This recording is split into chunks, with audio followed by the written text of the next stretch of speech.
in the chat. Okay, head out, Annie. Well, that's perfect. All right. Good morning, everyone, and welcome to the April edition of Let's Talk Luxury with Industry Leaders, where we get to spend some time with and learn from some of the leading. It's actually, I spent $200 a month to be part of and I would KWRI. love it at this point if everyone could mute themselves. That would be spectacular. Thank you. All righty. As the global director of KWRI Sports and Entertainment, Jordan Stuart leads an international real estate division that collectively closes, get ready for this, over 13 billion in real estate transactions on a rolling yearly basis. That is awesome. And on a personal level, he works collaboratively with financial advisors, lawyers, sports and entertainment agents, business managers, and over 500 current professional athlete clients, as well as entertainment industry clients to provide expert reload services, housing advice, and real estate specific representation. His team, Next Move Nations Capital of Keller Williams, is the official real estate partner of DC United, an MLS team. Now, does anyone, this is not our MLS, this is Major League Soccer team. And Jordan, sorry about that. Sorry, I just got a bit sidetracked over there. He is consistently recognized as one of Washington, D.C.'s premier real estate professionals, having closed hundreds of transactions in his illustrious real estate career and transacting over 60 million in local sales in 2021 alone. Not too shabby, not too shabby. Oh my gosh. Where do you find the time to breathe, eat, sleep, any of that, Jordan? 6 a.m. flights. Honestly, I fly weird times when I go places. This lifestyle, it's my biggest client right now. We have his house. We just put his house under contract off market for $6.5 million. And we're looking at a $10 million buy. We just visited yesterday. We're trying to get it down to 9 million. But so he's great. That's going to be hopefully 15, 16 million in closed transactions from one client in one day. So, but I've learned from him that he calls me every night. Get this. We have a standing call every night at 11:45 p.m. So it's not fun. Like, we just can't sleep. And I know as realtors, we don't sleep, but I specifically don't sleep. And I need to exercise and eat right, because I'm not going to be here very much longer as a 39-year-old man with 3 kids. It's not going to work for me if I don't kind of get a little bit more work-life balance. So, amen. there's no right answer. There's no good answer for it. It's like, if you want to sleep, this isn't the right business for you, for anybody. So, I don't know. I like to work from home. So I work from home a lot and get to see my family in that capacity and kind of delegate some of the activities to my team, and I pay them accordingly. So my team, one of my team agents today, we did a distribution on a deal, and she was like, I think you paid me too much money on this split. And I was like, that deal would never have happened if you didn't drive around a couple times. So you deserve every dollar that you just got paid out in that disbursement from the admin. And she's like, I'll literally go drive anywhere you want, Jordan, because this is super generous and you keep people happy. And that's kind of, my philosophy on things. It's a community, it's a tribe. It's who's ever at your table with you. It's everybody's working together. Nobody's trying to take advantage of anybody else's time, because that's all we have. So awesome, Jordan. Question for you. So what is KW Sports and Entertainment, and how did it come to be? Yeah. And by the way, Jason, I have plenty of time here. So I said 30 minutes, but if we go over, don't worry about looking at the clock. Thank you. It's flexible. Yeah. Thank you. I'm That's sure why there's you're some not questions I'll sleeping. for you talk here. forever. Yeah, I'll talk forever. So That's awesome because we've Um, got so many questions for you. good. Yeah. Good. I got my phone here. I'm meeting. It's baseball season started, so it's like it's nonstop to set up tours and get NBA guys out of their houses that aren't making the playoffs too. So, Hmm. what is KW Sports and Entertainment? Good question, Jason. As you've probably seen in the news, and I'm not going to talk about our competition. This is a recorded line, so I'm going to be careful about what I say and a lot of different things in this call, but there are some niche types of groups that I see Denise on my screen. Hi, Denise. It's one of my favorite people in Minnesota. There are some niche real estate groups that basically are saying, we're going to focus our business on sports and entertainment clients exclusively, because we feel like we can cater to that space. We can service a need. We can build generational wealth. We speak the language. We're ex-athletes, whatever it may be, that these agents that get licensed and just do that. My thought when Gary Keller and I came together to talk about this, and if you've seen any of my interviews on like Inman, it's a common theme. Don't think that if you have connections and that you've lived in that space of sports entertainment, that you can automatically go and sell a $3 million house. Can't. It's not how it works. So having Keller Williams agents, specifically luxury agents, that we have no earn-in type of system like KW Luxury. It's hard to earn into sports and entertainment. There's a lot of different variables there. There's also a lot of different qualitative pieces to it that we don't want to look like we're discriminating against anybody on it. So we basically kind of put these benchmarks in place that has people qualified. But when it comes down to actually selling expensive real estate, you need to know what you're doing. You need to have that experience. You need to have the track record. You need to have the relationships. You need to be involved with your local MLS, other agents, other brokers, is super important. So creating and establishing a community, Jason, of like-minded agents in really like a very structured place is the value and purpose of what KWSC is. So it's a blanket type of community of agents that are now coming together, thinking the mindset together, having these types of calls, introducing each other to one another, not just with sports and entertainment clients, but masterminding about real estate in general. I read a crazy stat, like in the Las Vegas MLS alone, there's like 19,000 licensed realtors in like a 3-mile radius. So what are we doing to differentiate our business in Las Vegas? You can't do that by yourself. You can't just go out and send mailers and door knock and buy Zillow leads for thousands of dollars a month. Like other people are doing that. It comes down to, if I have a KWSC group with literally 1,200 realtors from Keller Williams that all want to give me that business, that's where my lead gen is going to come from.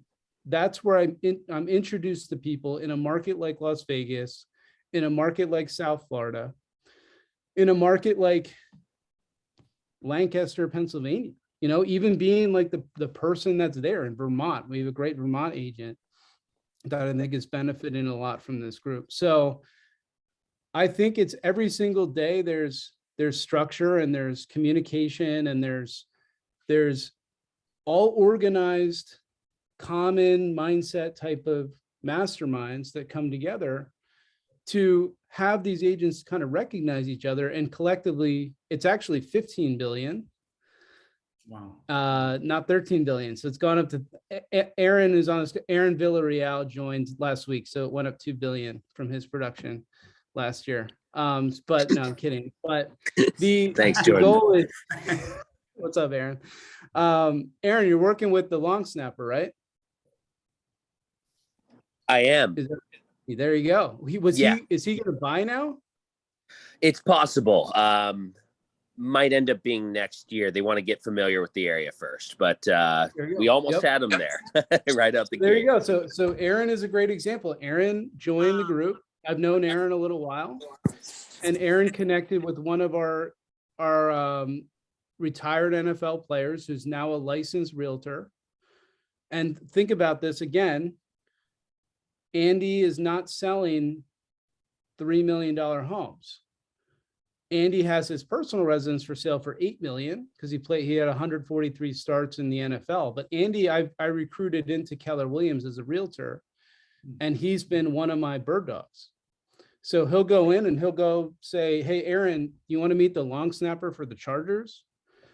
He's probably going to rent. Do you mind working with him?" And Aaron, coming from service and value, is going to say, I'll put aside, some of my sales business, and I'll go and create a relationship with a high net worth individual and help him find a comfortable place to live. This is a very common theme that maybe there's a rental now, but guess what? Aaron is going to come back and he's going to sell that player a property for between $1.2 to $2 million within a year or so.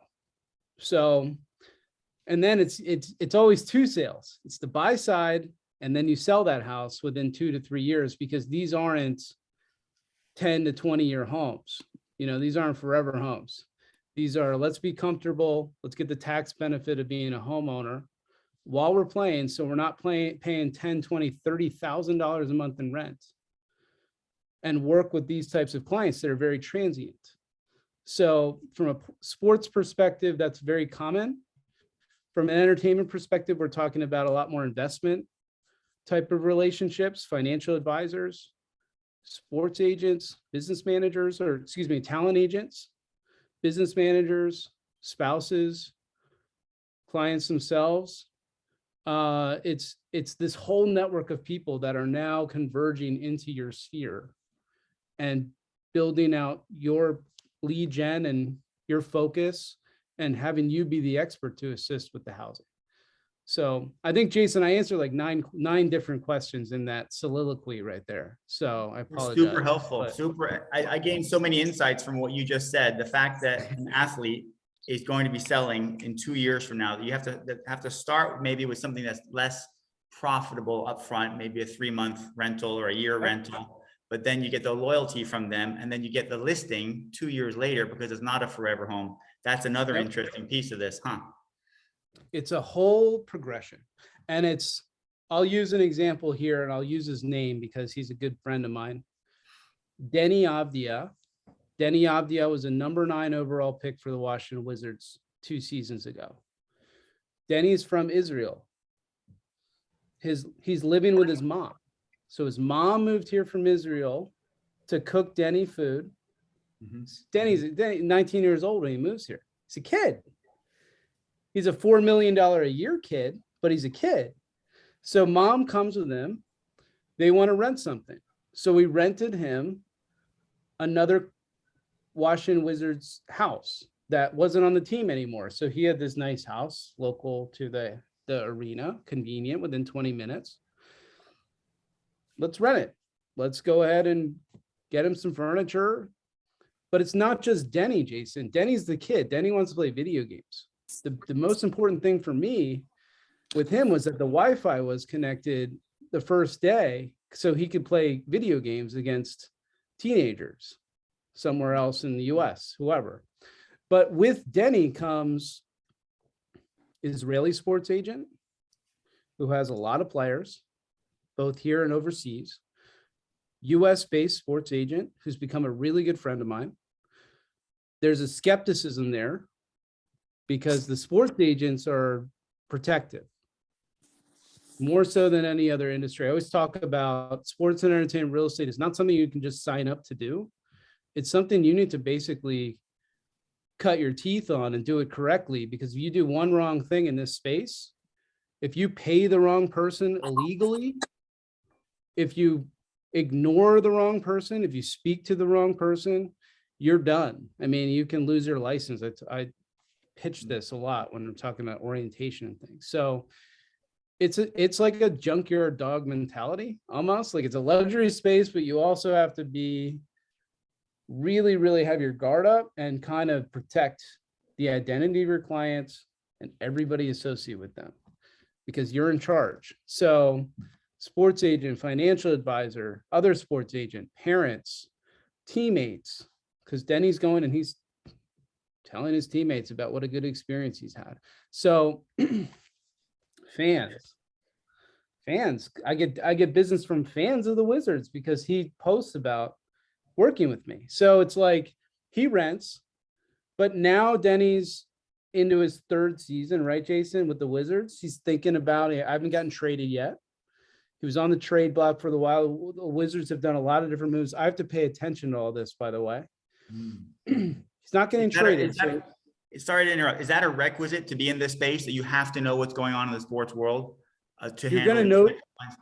You're going to be following players. You're going to be following. It's a different mindset. So I grew up a Philly guy. I'm from Philly. I'm like blue collar when it comes to some stuff, like a rough around the edges.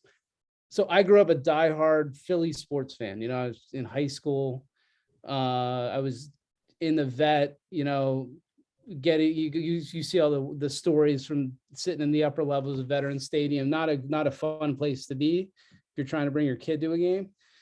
But I was one of the people making sure everybody was not having fun with their kids. But I don't follow, like, I support teams right now, but when you get into this space, you support the path of the player.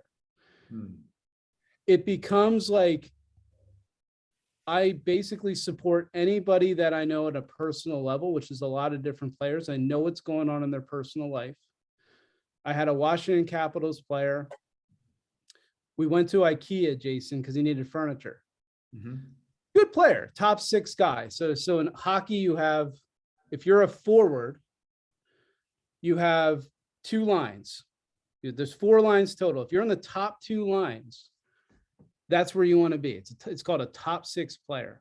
So he was a top 6 player, young guy, 23. Went to IKEA to furnish his first apartment.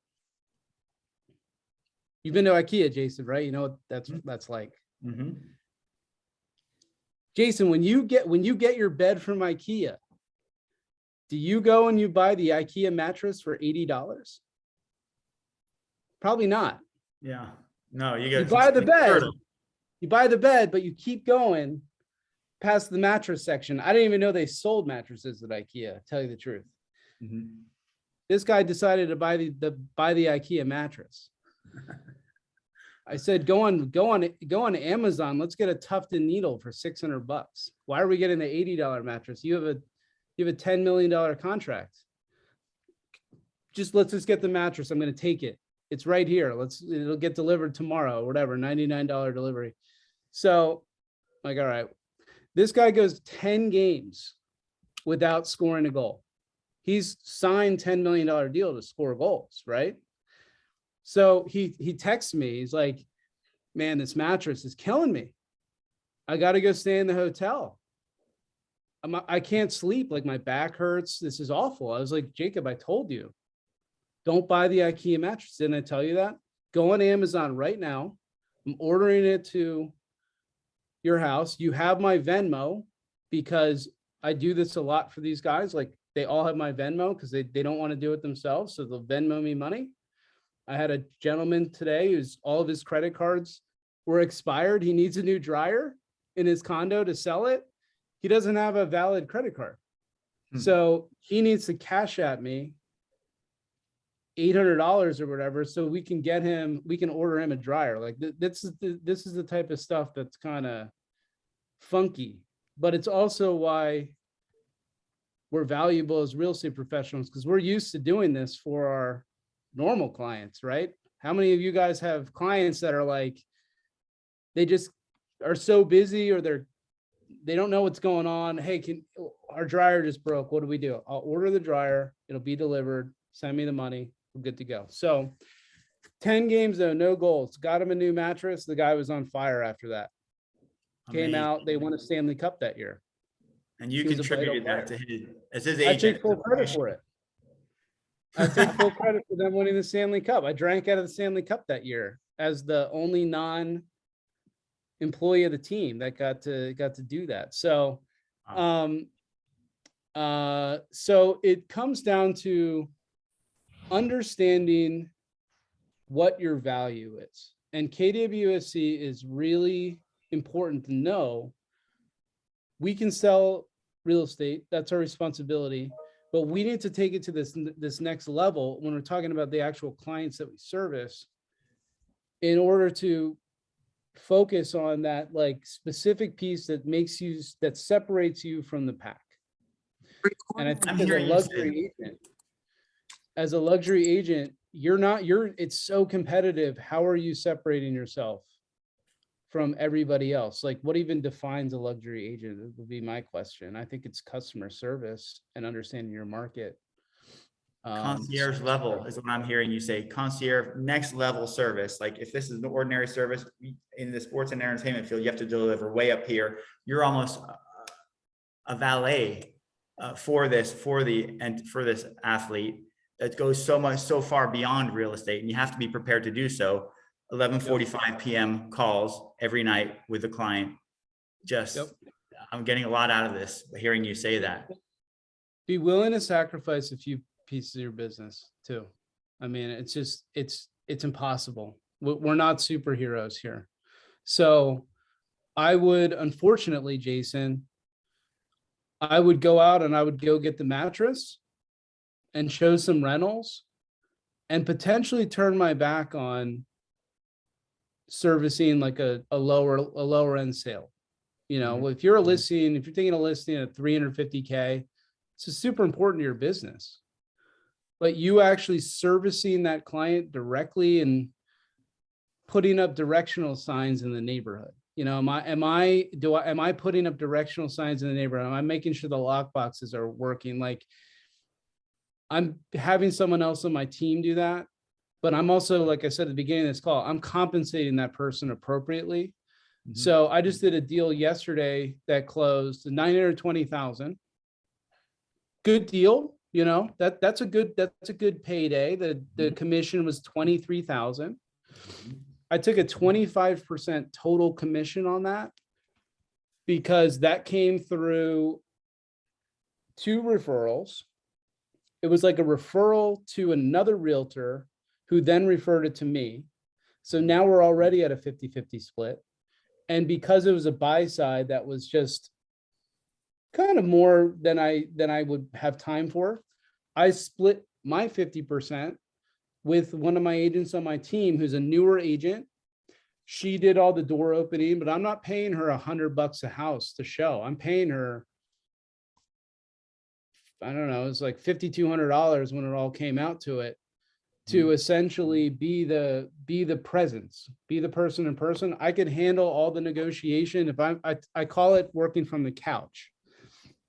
I base everything I do if I can work from the couch. If I can work from the couch, then it's worth it for me because I can be basically at home. I can be focused on what I'm doing. I can make some phone calls. I can put in my AirPods, but I don't leave my couch. So if I'm not leaving my couch, then it's like, this is part of the business to me. If I start driving around and I start calling about lock boxes that don't open and I step in dog poop and whatever, and you have to figure that out when I'm out on the street, like that changes my time commitment. And it also changes the dollar amount that's worth. So I think having a structured, at least, I think one person that you can rely on, even if you're a solo agent, if you have one partner that you can always rely on, that you're willing to basically compensate appropriately, super vital in this space. Because I can't say no. My phone just buzzed. I have Nelson Cruz coming in this weekend to look at $30,000 a month properties. Nelson Cruz has led the major leagues in home runs since 2014. He's new on the Nationals. He's never lived here in DC. He needs 5 bedrooms. I need to work with him directly. That's a Jordan job. But I have a listing that's going on the market on Friday. It's $475,000. Also will get a ton of interest, detached home, military family, wonderful people. But I need to have a reliable agent that's going to give 100% effort to ensure that that listing gets all of the attention that it deserves. So there's a trade-off there. I may make $0 with Nelson Cruz showing $30,000 a month properties. There may be no commission on those because I'm going into my wealthy sphere. I call it the bachelor houses. So I go into the bachelor houses that are 5 million and up, that I know the owners are just usually single men for baseball players, just to be completely honest. Those are the type of houses that appeal to the wealthy athlete. And I say, you know, will you move out of your house for 6 months? You can get 30,000 a month. Go live in one of your other homes. And on this important. So it's and now I'm communicating, Jason, with the $5 million homeowner directly. So he might have another realtor that sold him that house, but I'm going in and I'm saying, okay, you know, through my sphere, I'm finding out who these people are. So it's important to also have like a pretty big understanding of what the sphere is. And if that bachelor has another realtor who's turned me on to it, respecting that relationship, totally fine. I just need that. I just want to use the house, but it's like an indirect communication. Even if the other realtor introduces the property to me, I have to talk to the owner, and it becomes like this something that I never would ever overstep my bounds. None of us would ever do that, you know, especially if it's coming through another real estate agent. But you do happen to create an income stream for an owner, and that owner decides, you know, what the plan is. 2-3 years down the line, my number is going to be saved in the phone. So Understood. Are you dealing with the actual athlete or entertainer most of the time, or is it a handler, like an attorney, an accountant, one of their confidants? How does that work? I'm gonna flip this question to you. What do you think the answer to that is?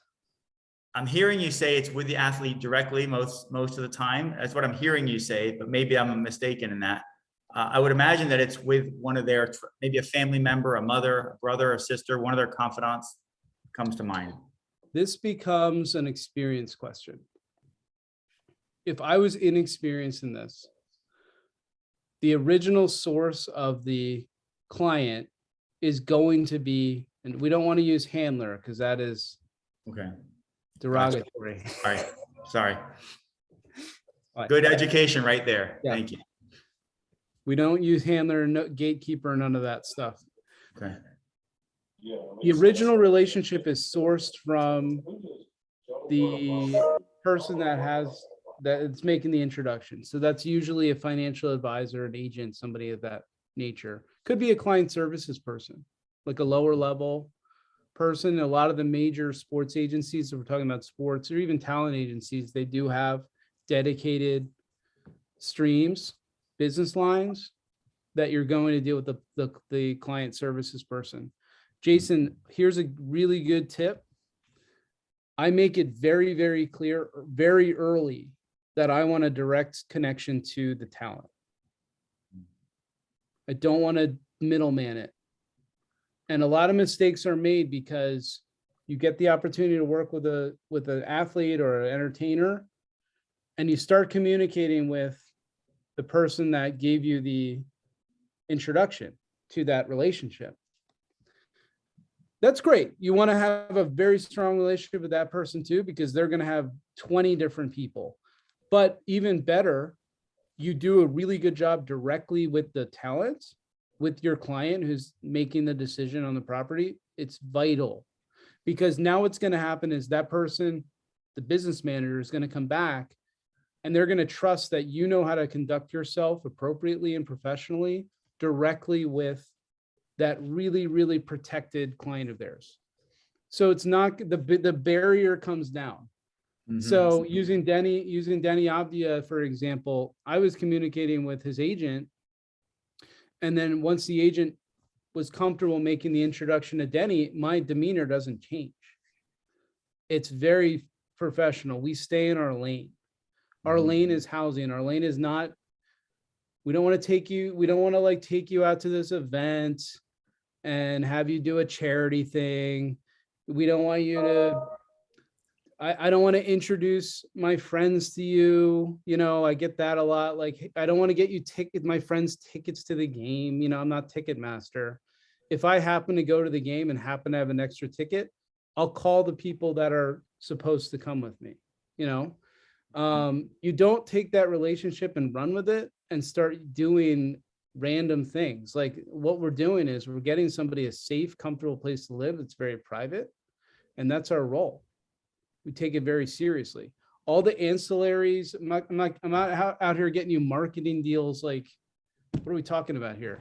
So it's establishing rapport with the business manager, the financial advisor. That's going to be your pipeline. And then making sure that maybe not the first time, maybe not the second time, but maybe the third or fourth time that that interaction happens, you basically professionally ask for a direct relationship with the client. And if they say no, it's a red flag to me, because it's like, what's the point of this? If I'm just going to be running around town, spending my time on this, this is my time. This is how I make money. If I'm not making money and I'm not dealing directly with somebody that's a huge decision maker that writes the checks, I'm not really interested. And I'm willing to walk away from those types of things, because just like in any real estate, all money, you know, it's what you choose to spend your time on is what matters. That's how we grow our businesses. Like, I don't need to spend my time on somebody because they're a celebrity. Not interested if it doesn't work with my business. I'd rather go do the $400,000 condo, the $500,000 sale listing that I was hired to do. Rather just go do that. So everything needs to make sense. And really long answer. I like giving really long-winded answers to very simple questions. The simple answer is we establish a relationship directly with that client, and there's not any reason to not do that. So out of 10 situations, how many times will you get resistance to connecting you directly with the talent? Out of 10 different scenarios. If I ask for it, I expect it to be delivered. Sometimes I just don't ask, because to me, there's a time, like I understand the timing. So with Mr. Cruz here, I've never met Mr. Cruz. I've worked directly with his people. He's busy. Baseball was a mess this year. Nobody knew what was going on. He didn't have a team. Like no one is trying to get his family comfortable. So it would not be appropriate for me, Jason, to go chase that introduction if I'm not prepared on my side. So now I'm prepared on my side. And now it's like, you want to see the houses? I don't want to FaceTime with the business manager. If he's going to be in town, which he is, because they're starting the baseball season, I'd like Mr. Cruz to be there present with me when I show him a couple of houses. So you don't want to, it's kind of like dating. And I've been married forever. So like, I don't even remember what it's like to court a partner, but you don't just run in there guns blazing and like do like silly things right away. It's like, no, we have to build the trust. We have to build the rapport. We have to, you know, set some ground rules, groundwork, all that stuff right away. And then eventually it just becomes natural. So I'm hearing you say relationships even more so than typical business. Relationships matter, and fostering relationships and trust. And speaking of trust, you were interviewing John Walsh at Family Reunion recently live in person. And it was interesting to hear him talk about discretion, being discreet. Can you talk about that for a moment, how important that is in your world? It's rule number 1 and 2. Being a private and discreet and I've got, it's funny, Jason, it's actually it's really an interesting dynamic for how the evolution of that. Going back to getting into this space, it's a double-edged sword because you want to work with these types of clients, but you also want to kind of put it out there that you work with these types of clients. How do you do that appropriately? So there's different ways to do it. And think to yourself, we're all reasonable people. We're all smart people. I'd like to think some smarter than others, but there's 0% chance that you ever want to be associated with the wrong ends of a privacy like leak. And I talk about a lot, what's in my control. If you really evaluate what's in my control, what's in my control is if I'm taking a client who's looking at $10 million houses. By the way, I see Bob Lucido in here. I'm like honored. I I'm like, saw that too. Yes. yeah. Impressed to have you. Yeah. One of the top agents in the world with Keller Williams or period. I Welcome, love Bob. that. It's not even listening, but Thanks for the invite, Anjali. so and Bob will appreciate this. So Bob, I'm going to talk to him directly. If you take Jason, if you take a $10 million client and you start looking at the $10 million properties that would fit that client's needs, there's only so many of those. On market, off market, whatever it may be. So the key in trading, as you probably know, the key in trading expensive real estate is the best real estate that's traded at that level is all not available to the public. That's also our value, by the way. So if Off market, the word you said trading, you know don't it's hear that with available. $300,000 houses. You don't hear the word traded. That one traded for 4 million. Yeah. 10, 15 million. Traded is a word I hear that lexicon. In every expensive house that I know here in DC is always for sale. It's like there could be a ton. I mean, I was this one yesterday. They're putting the pool in, but it's for sale. It's like, why are you guys spending $1 million on a pool that you're working on actively, and then it's like this house is actually for sale, but we'll finish the pool. It's like, okay, that's kind of counterintuitive, but there's a lot of very wealthy people that haven't traveled a lot in 2 years that put their money into their homes and are now understanding that if you have a really nice piece of property, it's worth a lot. So we here in DC, if you have like a big plot of land anywhere inside the Beltway, we have a Beltway here, 495. Inside the Beltway, if you have 3 acres or more, Bob, you're with me here, 6 million just for that land, just for the land. That's pretty incredible. Hi, Jordan. Hello, everybody. Hey, Bob. Glad to be with you all. Awesome, man. Good to have you. Great to have you, Bob. So if you have this incredible piece of property, 6 million. So let's go find those because a lot of my wealthy clients are going to be looking at privacy. So privacy is acreage, usable acreage. If I'm taking a client out and I'm showing all these expensive homes, there's going to be somebody on the other side that's the listing agent, that's basically sees me and sees who the client is. And even if there's an NDA, Jason, it's hard to enforce that. You don't know where it's coming from. Non-disclosure agreement. Yeah. And listing agents, we play in the same sandbox. We have to get along. I get along really, really well with a lot of different listing agents from other brokerages that operate in this space.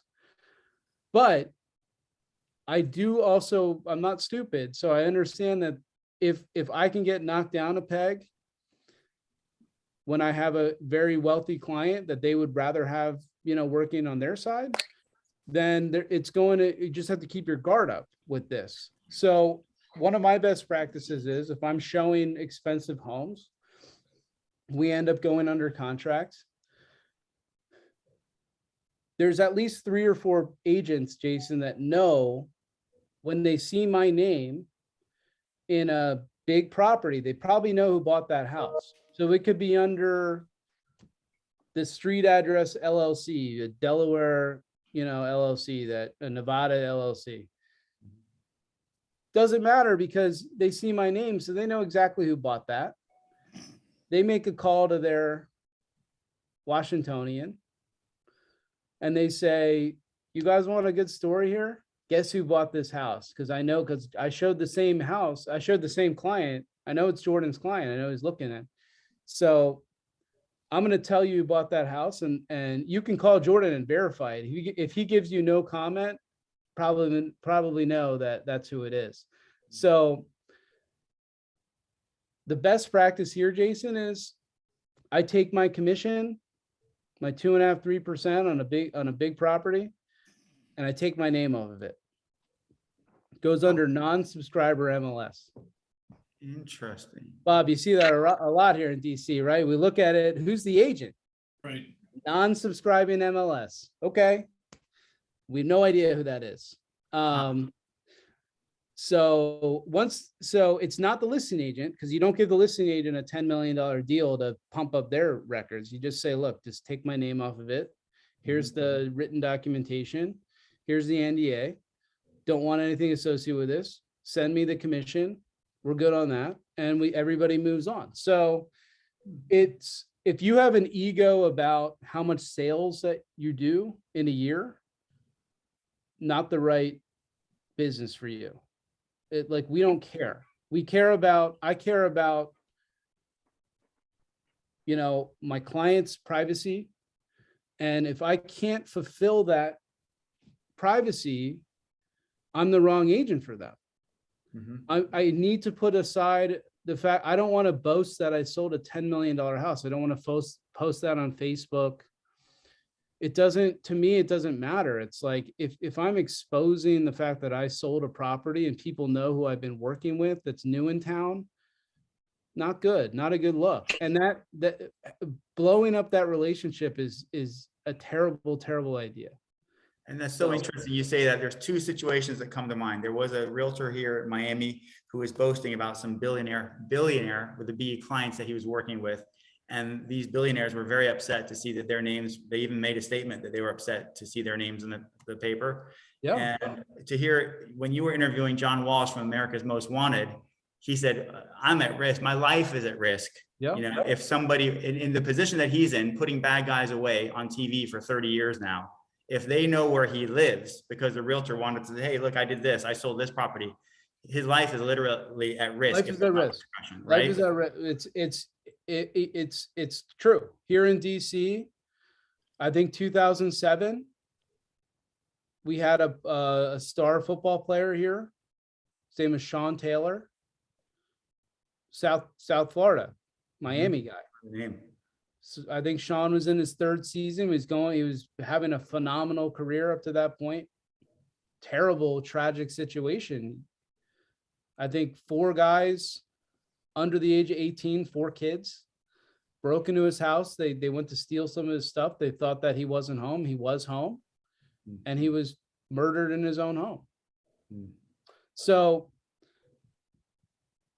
why are we worried about posting a $10 million sale again on our Facebook page? So like your aunt can comment on that and misspell a bunch of words, and like, who lives in Topeka, Kansas, like, who cares? Yeah. Take the commission and then sell that house again as a listing agent in 3-4 years. And then your client's out of it at that point. So that's when you can say, oh yeah, by the way, this is such and such house. She doesn't live here anymore.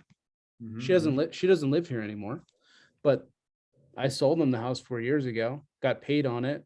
Nobody knew. And here I am. And that also makes you look really good. And if you want to attract luxury clients, if you want to go into the country club and get a few people and put your name in that different stratosphere of real estate, like, this is the direction that you go. Great. By the way, Jason, it only takes one big client. You don't need to work with 7 different hedge fund managers. It just takes one relationship, and that relationship will build out to everybody. You know, I had a example today. I was talking to one of my upper, couple $100 million client worth. And he said, I've been talking a lot to Francis Tiafoe. Do you know who that is? Sounds familiar. Excuse So me. Francis Tiafoe is a American tennis player, really good player. And he said, I've been talking to Francis. He wants to do some real estate stuff. Can I introduce you? He's from here. He's from DC. I've met him once.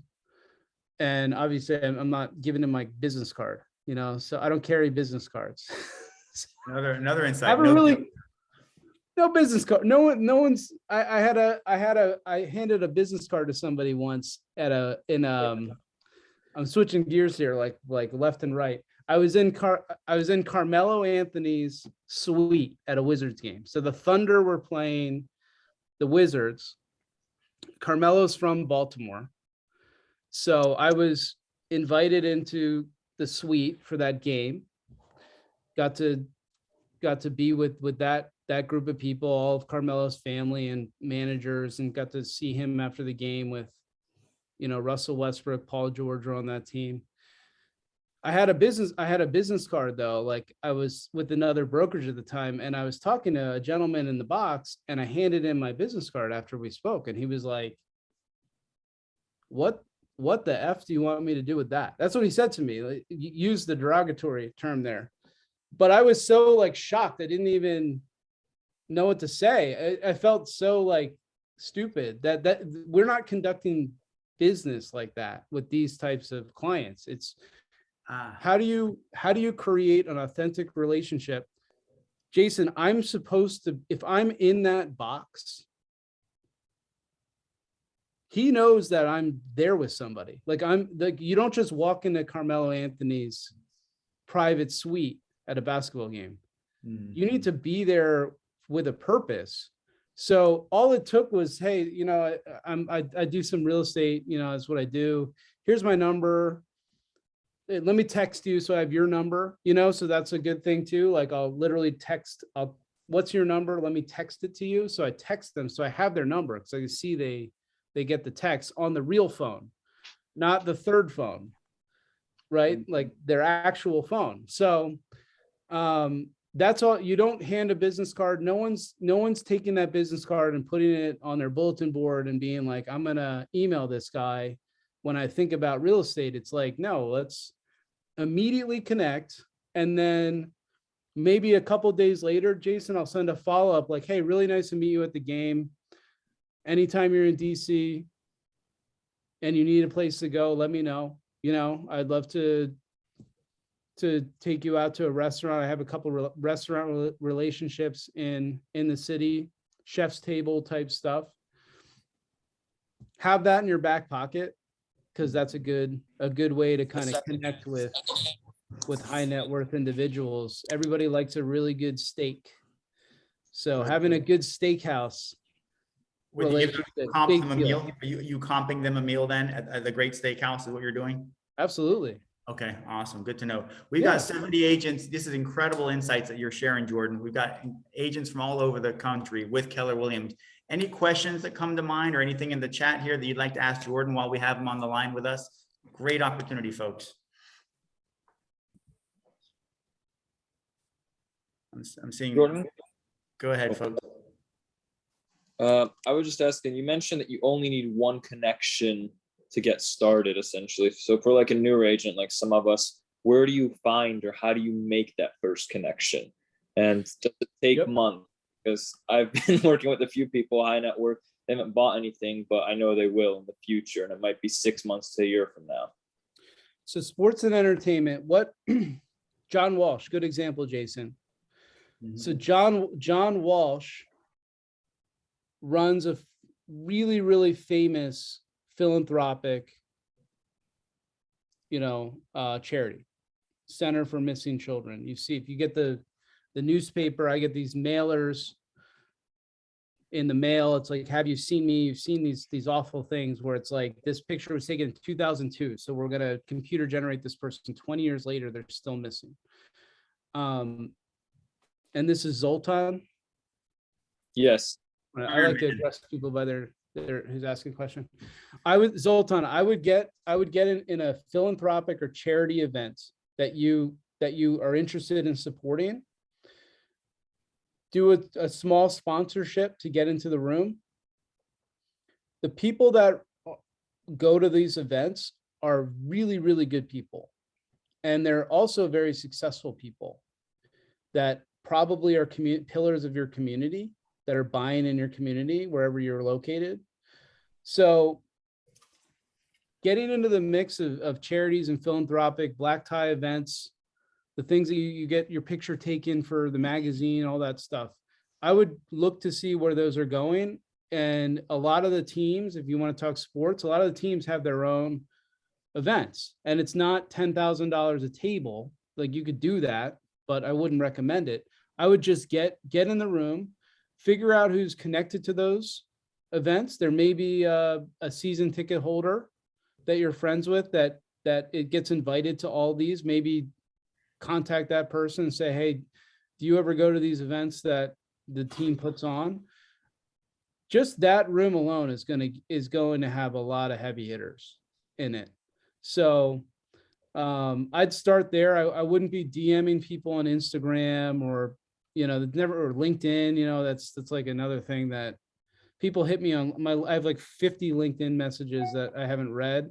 So no offense to that doesn't really work at this level, if you ask me. So I would say warm relationships are huge. I'm always going to say that. The Instagram example is a great one. LinkedIn example. Just putting out a feeler or a flyer. I'm not a proponent of like, hey, if you don't try, like, you'll never know. Like, no, don't try, because if you try and you get shot down, then that person's never going to talk to you again, because they're going to remember that you tried and they shot you down, and that's it. You're done. So warm relationships, get yourself in the room with people that already have those connections and get them to introduce you, and just be cool. Like, my thing is, like, just be cool. Don't sell yourself. Don't be handing out business cards. Just be cool. It takes 2 or 3 soft touches. And then once you get there, you continuously in the room. That's when you have the relationship. So I don't know, Jason, do you look at my Instagram? I just said, note to self, no more DMs to Jordan on LinkedIn. Fine. You're good. I'm a nobody. I'm a nobody. So whatever. I mean, eventually we'll get to him. But if you see my Instagram, which is your digital business card, by the way. So I was making a joke about business cards. It actually is very important that maybe not the DMs of LinkedIn, have that profile though in order, and have the Instagram in order too, because those are public facing, and don't be posting crazy things or whatever. Keep it simple, vanilla. If you look at I think my latest post is a rapper named Yo Gotti, who's a client of mine here. And it took me 5 or 6 interactions with him to have him come up to me and start talking about real estate. So, and we're cool. And it's always like, we're good now. But it's not like when I first met him, I didn't come firing out of the gate and say, hey, I'm the sports and entertainment realtor. What can I do for you? Like, he would look at me and say, I'm way too busy. I don't even know who you are. And just because you're here doesn't make me any interested to like get to know you at all. So take your time, show up at a couple of events. Zoltan, if you're seen in the room like 2 or 3 times with the same people, eventually people will say that person belongs here. I'm curious about what they do. They'll engage with you in a conversation. You keep it cool. And then you basically have an organic type of soft touch. So. Awesome Thank question. you. Awesome question. Thanks for that answer, Jordan. Any other questions for Jordan while we have him here with I us? think Louise has a question. Thank you, Anjali. Thank you for the opportunity. Jordan, I'm sure you have a bevy of amazing stories. I'm curious to know what is top of mind for you in terms of successes, and I'm because we feel, I know a lot of us here feel personal satisfaction when we're able to make the best fit. And then my other question was kind of backed onto Zoltan's. What was your introduction into this world of entertainment? That's a loaded question. Good question, Louise. Louise in Palm Beach. Good question. I can keep going, by the way. So, okay. Let's bring this back to Keller Williams Sports and Entertainment, Louise. So I operated for a long time just as like kind of just doing this on my own and sacrificed. It's a different track. So it's like I sacrificed probably being a consistently performing agent, and that's great. But like I said, I'm 39. I feel like I have a long time in this business. So I wasn't just looking at year by year, and I was looking at this industry as a whole and seeing all the changes going on. You have Zillow coming in, you have EXP coming in, you have EXP didn't exist a couple of years ago, and now all of a sudden we're worried about these guys. Like, first of all, I don't care. I'm not worried about them at all. But the point is, there's like a new shiny thing every year, it seems like, in real estate. And as you listen to Jason Abrams, who's one of my mentors and longtime friends, he'll talk about this. He'll say there's 10,000 different people that are looking to end your business or do it cheaper or do it leaner or do it virtually, like it's all the time. So to answer your first question, what's like the most fulfilling thing with this? It's not the clients I'm working with. It's essentially this building a community of like-minded agents that we can trust each other, and we happen to have a centralized mindset around sports and entertainment and opportunities within that space. And the examples of what's happening in that is going to be unbelievably valuable with the resources and backing of this company, Keller Williams. So I am humbled by, always humbled by celebrity clients that I work with. It's great. Some of it's more frustrating than others. Some of it's like a waste of time. Other thing is like a surprise. This is amazing.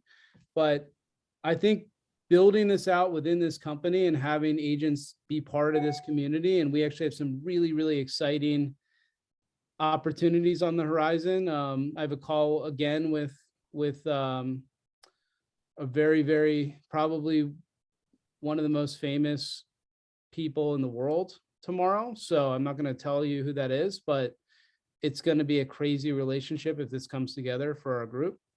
But I like collaboration. I love getting ideas. I love when other agents bring opportunities and different ideas and different thoughts to what we can do together and just make each other better. And it does actually bring business. This does make money.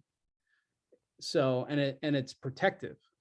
So we're protecting each other. We're shielding all the other noise of all the nonsense going around it. And we don't care about that. Like, I don't pay attention to that. I focus on what's in front of me and who's with me.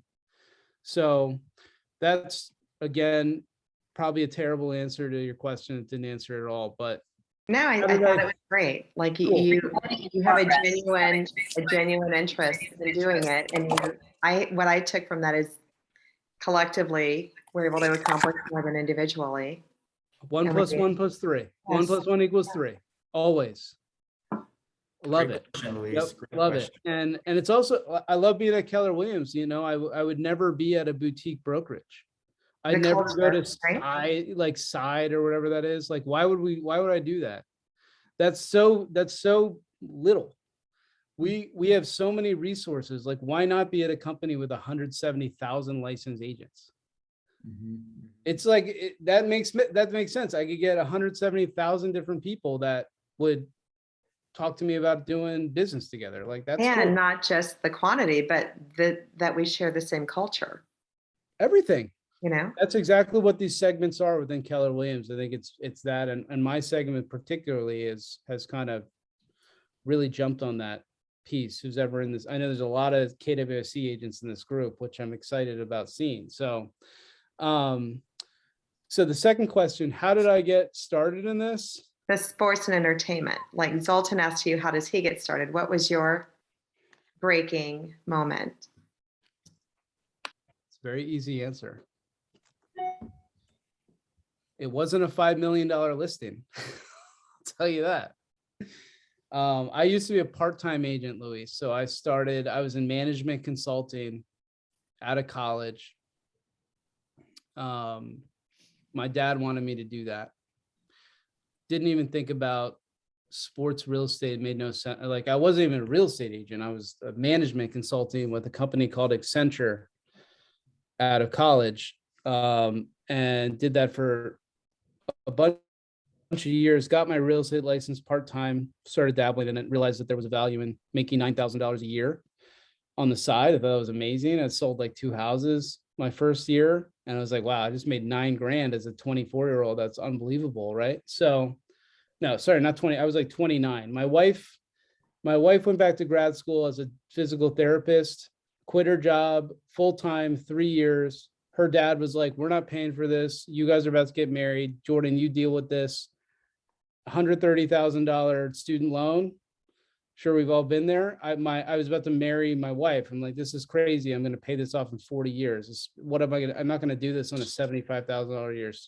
Jordan, was that like a reverse dowry? What's that? Is that like a reverse dowry? I don't know what it was. The dowry We're is still usually married. the money that Yeah. the brides, that was like a reverse dowry. My wife graduated from Duke, and so her dad spent a lot of money on college, and he was not happy about George Washington doctorate program. So I started part-time. I had a client that had a rental listing that he wanted to list in Arlington, Virginia. So Arlington, Virginia is a bedroom community of Washington, DC. And I was working in a cubicle. So I was like, I'll take whatever I can get. I don't really have listings. Like I show buyers around, because I don't have time. I can't commit to a listing working in a cubicle 40 hours a week. That's not fair. No one's going to hire me to do that. So I was like, I'll do this rental listing. It was like $1,000 I was going to make off of it, but I could put it in Zillow Rentals and just sit there on my computer, and people email me, right, Louise? And maybe one of them want to be a buyer. And I'm sitting there in a cubicle, like doing testing for Accenture. Don't tell Accenture, they might come back at me and try to, file a suit that I was doing real estate stuff in the cubicle. But I got an email. This is like 2016.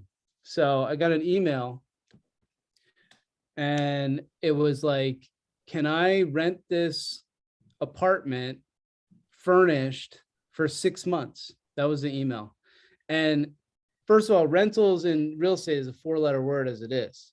No one wants to be doing a rental for $1,000. But I looked at this email. I didn't recognize it. It was like some weird email address. I responded. And I was like, are you a student in like a local, like an undergrad? Like, why do you want to do a furnished rental for 6 months? Like it's vacant. So no. And it's a year minimum lease.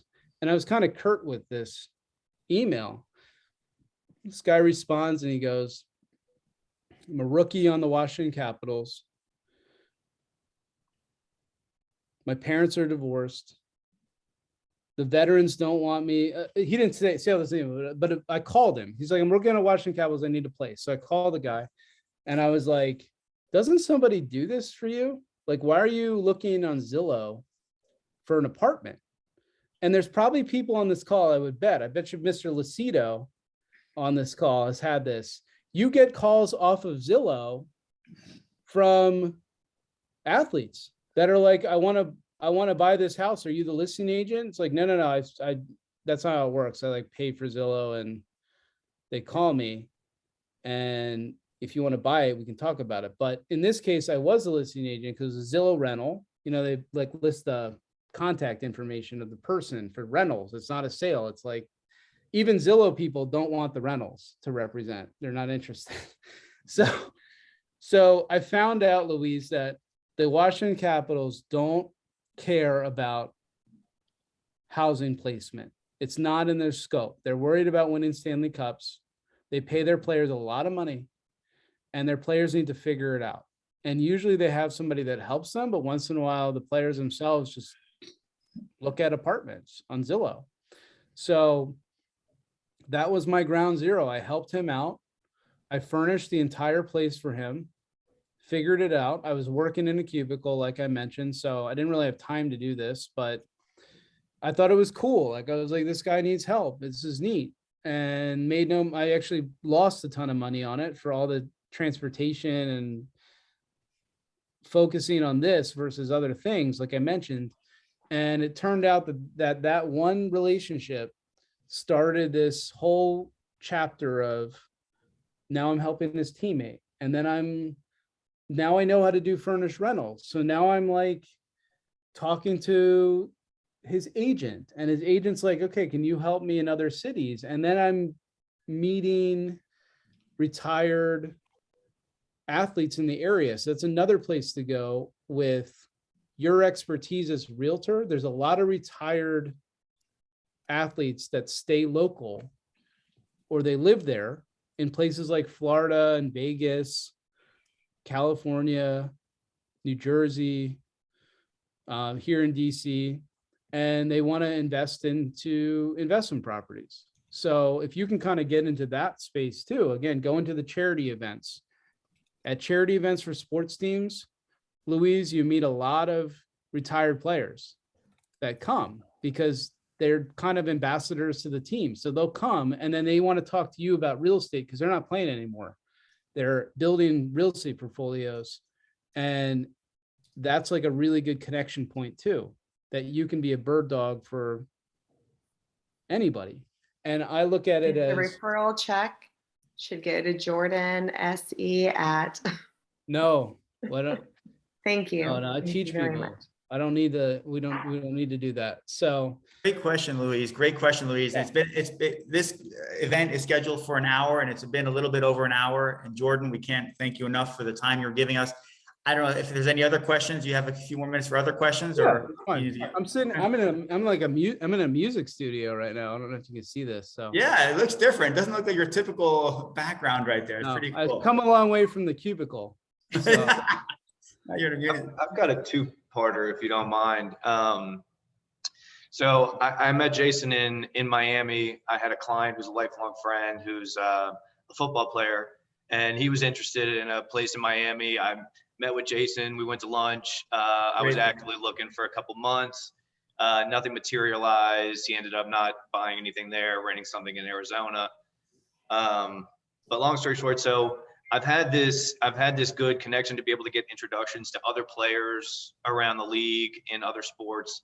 I've helped some people in New York, LA, Arizona, and but there's still, even with a good connection, I still seem to lose a lot of guys to local agents in other markets that just jump on it quick, are persistent. So I was wondering if you have any advice on how to, even with a good connection into somebody, how to stick that client into staying with you. And then also when you get a client and you're in another market, so you're looking for a referral based transaction, and you team up with somebody you think's capable, they have a good track record. For whatever reason, they drop the ball. They don't, they're late to an appointment. They're not texting back fast enough. And then they lose the client in that new city that you provided that referral to. So is there a good way to vet other agents in other markets?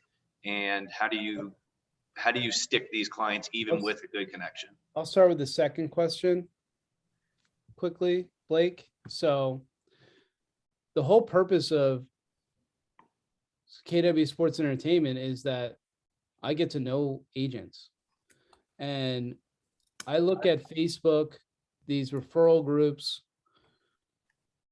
various levels of success. And by the way, the referral groups, like, I've gotten to know the agents that are constantly recommending those referral groups as well. And I think that they're great. The problem is, if I don't take the time to do that, then I don't know. And you're setting yourself up for failure. You can't have a 10-minute conversation with an agent and ask for a 35% referral and not be on top of it. So the way that I work referrals, really any referral, not just athletes is you're not handing off that referral. So I think your question is like you send a referral and then a couple weeks later you come to find the agent isn't really on top of it, right? And then you lose that. Is that the question? Yeah, essentially. And I check in periodically. How's it going? It's going well. You know, we're doing some showings. And then I don't really hear about it until I talk to the athlete later on. I'm like, how was that? And they're like, super easy best practice here. Treat that referral client as your own client and ask for a 50-50 referral. You're not just taking the agent's money though. What you're doing is you're putting yourself on a group text, you as a real estate agent with the referring agent and the client. You talk to the referral agent, you say, all communications go through this group text. Everything. No side text, nothing. No parents coming in and now we're talking to the parents. Everything is written through this group text. It's a 50-50 referral. And in return for that, I'm going to ensure that I'm nurturing this client for you now and in the future, because if you're sending the referral, you're going to be the nurturer for the next 2-3 years, because you're going to consistently talk to that person. And when they go to sell that property, this is on a buy side. When they go to sell that property, now you go back to the agent and you say, oh, by the way, I know you haven't talked to him in like 3 years, but John is looking to potentially move again. Can you sell his house? And by the way, I'm going to have a referral on this again, maybe not 50-50 the second time around, but when you get a referral agreement from me, if we ever do a referral, Blake, I send a different type of referral agreement. I send an agreement that says, John Smith, any deal that this person ever does is going to be a referral to me. Because what you don't want to happen is that person buys a house and then a year later they sell that same house. It's still your relationship, right? So you need to be involved on all times. You're the trusted person. So I actually learned that tactic through sports and entertainment because my clients are so transient. So it's like, we're not doing a one-time deal. We're doing a deal every time this person's transacting real estate, I want to be involved. So if the agent's not willing to do a 50-50 deal, some agents aren't. They have team splits and everything. You can negotiate that if you want. But I'm going to commit my time and dedicate my time to this client as if they're mine. And I'm going to make sure that you're protected and there's no balls being dropped. And your role is to go show property. My role is to communicate with the client and give them general, specific information because I know that person a lot better. So that's a good place to start if you're having that issue. Be part of the communication and take a little bit of a higher referral. It's not like a scumbag move, at all. So great advice. Yeah. And it's fun. And what's interesting about this too, Blake? Like is Serena still on this call? Bergman? She was here. She said has some great things. Yes, I am. Hey, Serena. Hi. So Serena is awesome. So Serena, if Serena is doing a deal with, are you still looking with Chris?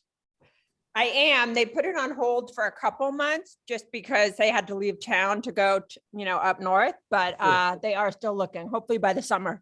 So Serena's in Scottsdale and Serena's handled a ton of spring training and football clients that are training into the draft this season. She's been my go-to. Serena, we just met a couple months ago through KWSC. I didn't know you before then. Yeah, it's only been a couple months. So I think I had a Drew Rosenhaus client, and you took care of him like you went above and beyond for a rental for no money. But now Serena is working with the staff ace of the Seattle Mariners, who was there for spring training, likes Serena so much. He's now looking at what's his budget between 900 and 1.1 or something there.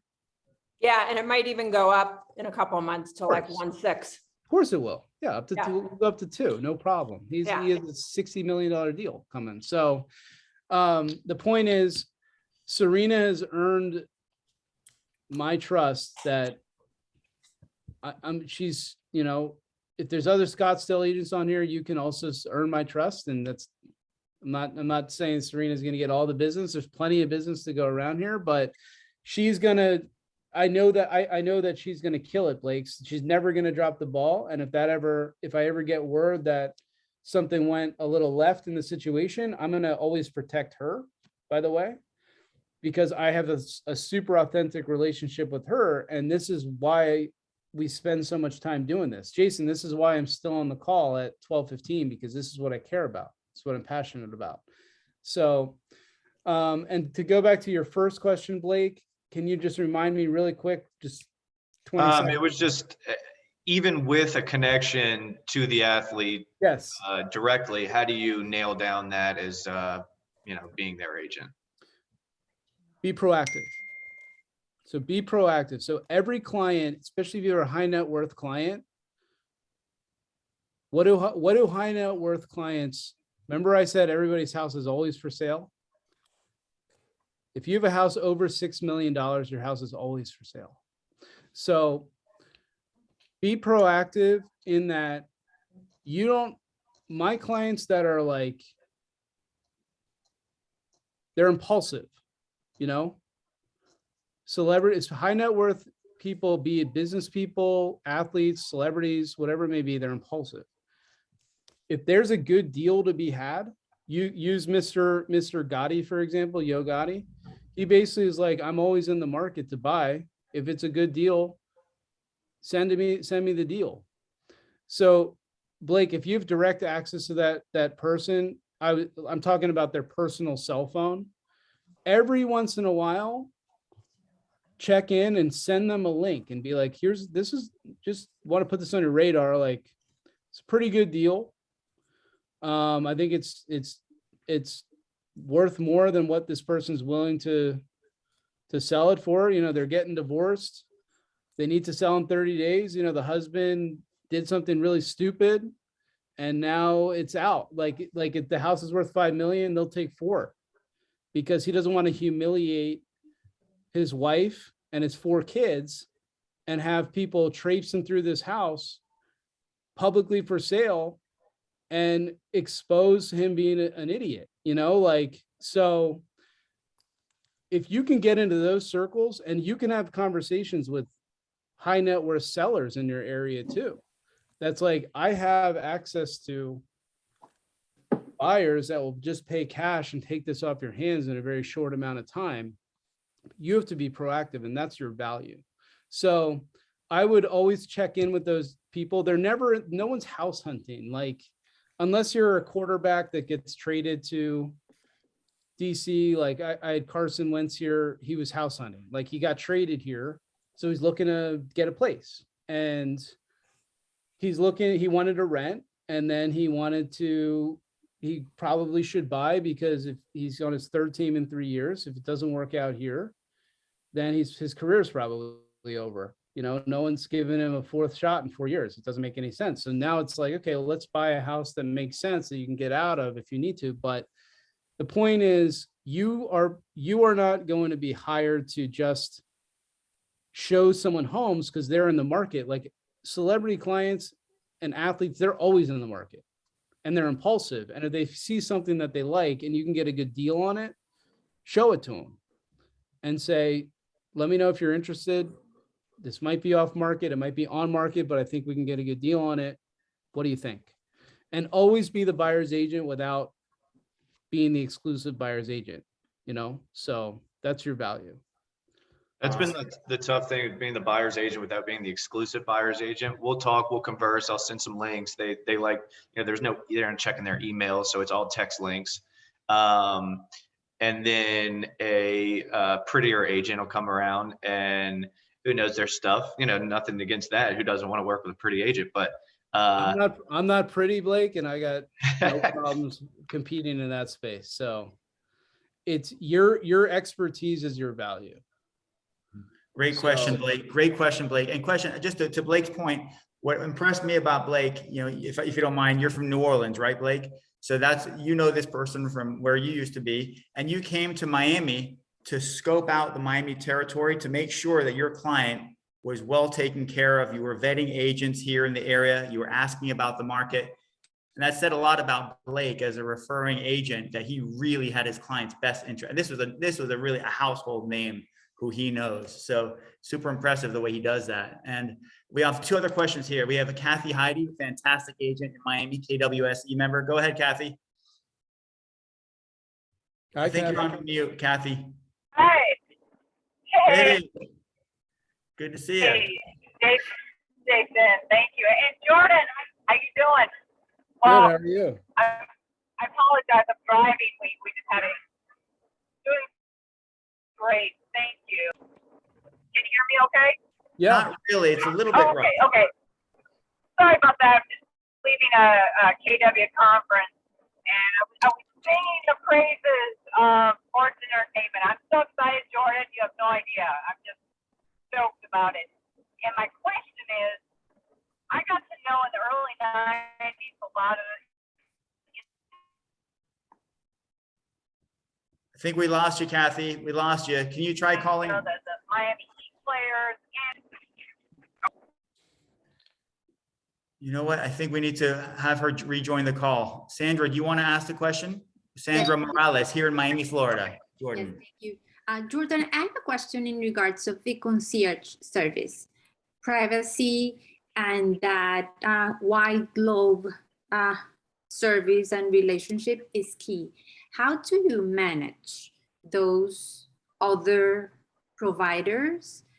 Are those part of your team, let's say, who furnished, or the post-sale, whatever problem with the property or service these celebrities or buyers need?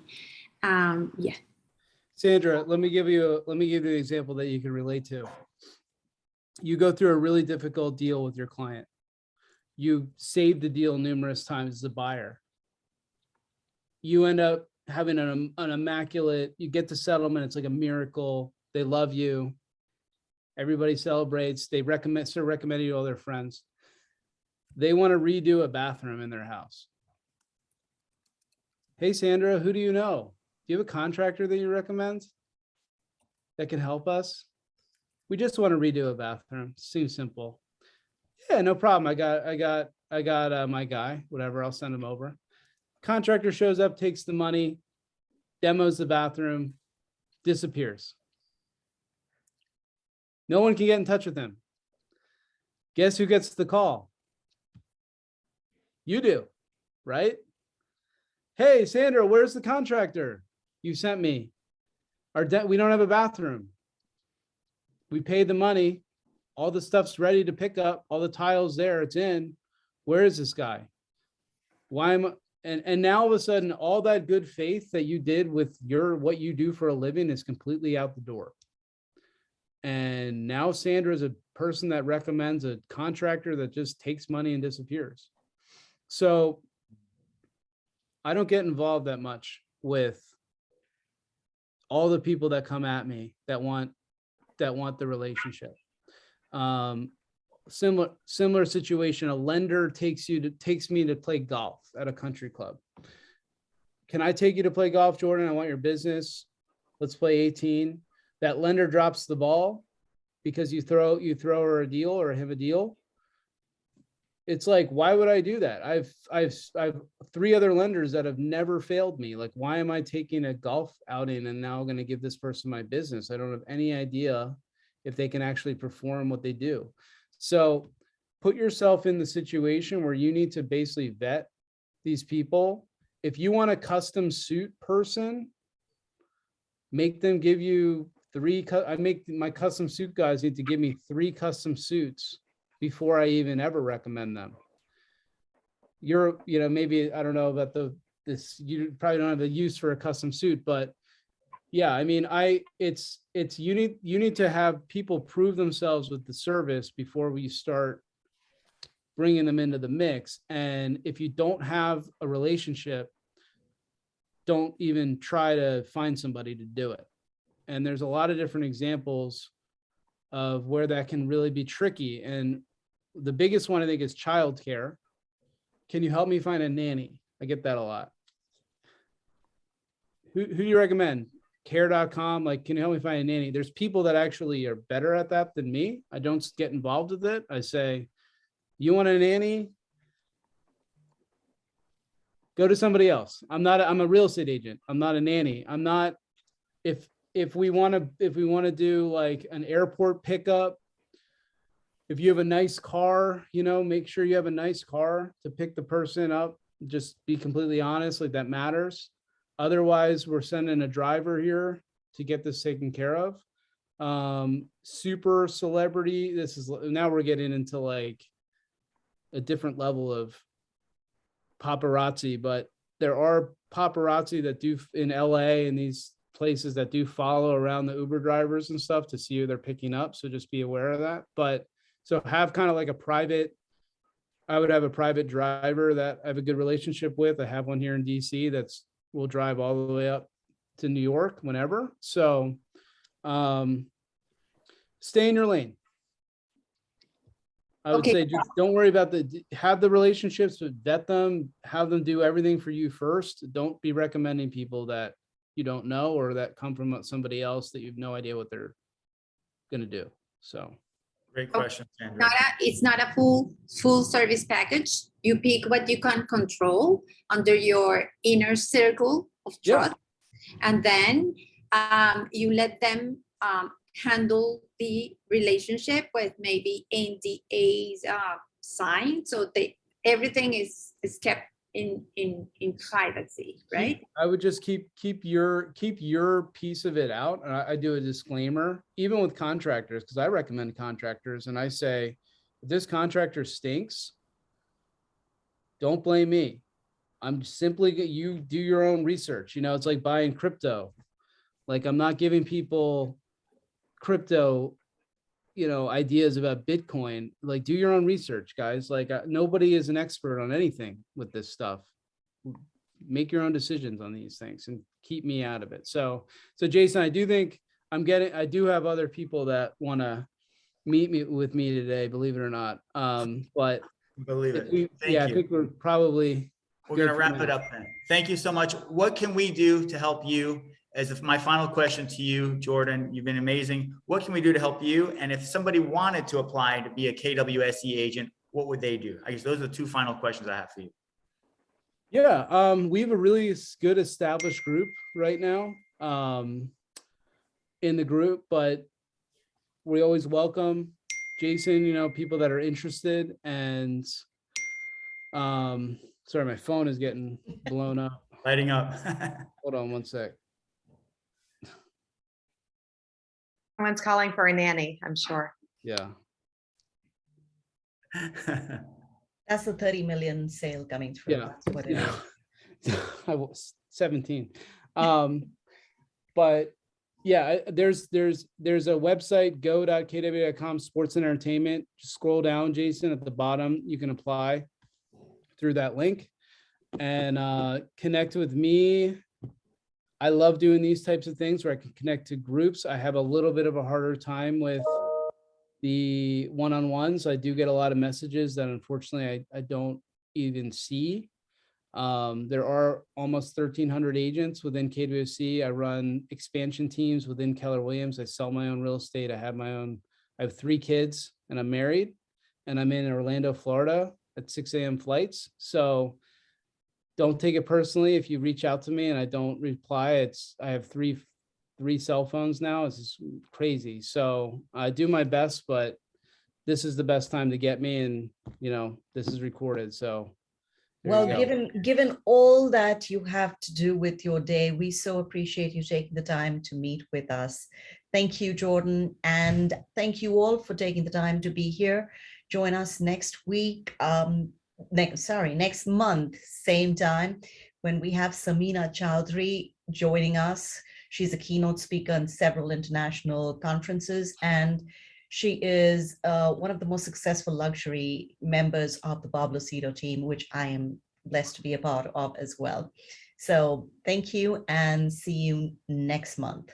Have a wonderful day, everyone. Thank you, Jordan. Thank you, Anjali, Jen, and Jason. Pleasure. Thank you. Appreciate you all joining. Thank you. Thank you. Bye-bye. Jordan, We will awesome. send out the recording for those that are asking. If you're on the email list, you'll get the recording. And if they're not on the email list, how does that work, Jen? In the chat box is my address, and all three of us, Jason's down in South Florida, Anjali and I are in Tampa. Drop me a note. Zoltan, I got yours. I got everybody from earlier. I know Anjali's going to jump on another call, so this Zoom is going to go silent. So drop an email to one of us and we will add you to the list, and you will get invitations and recordings for each call. Awesome. Thank you, Thanks, everybody. everyone. Take care. Have a wonderful day. Bye-bye. First Wednesday in May is our next one. Take care. First Wednesday, every month, first Wednesday. And we will, MJ, I got you too. We will send out notifications to the group. Bye all. Yeah, bye-bye.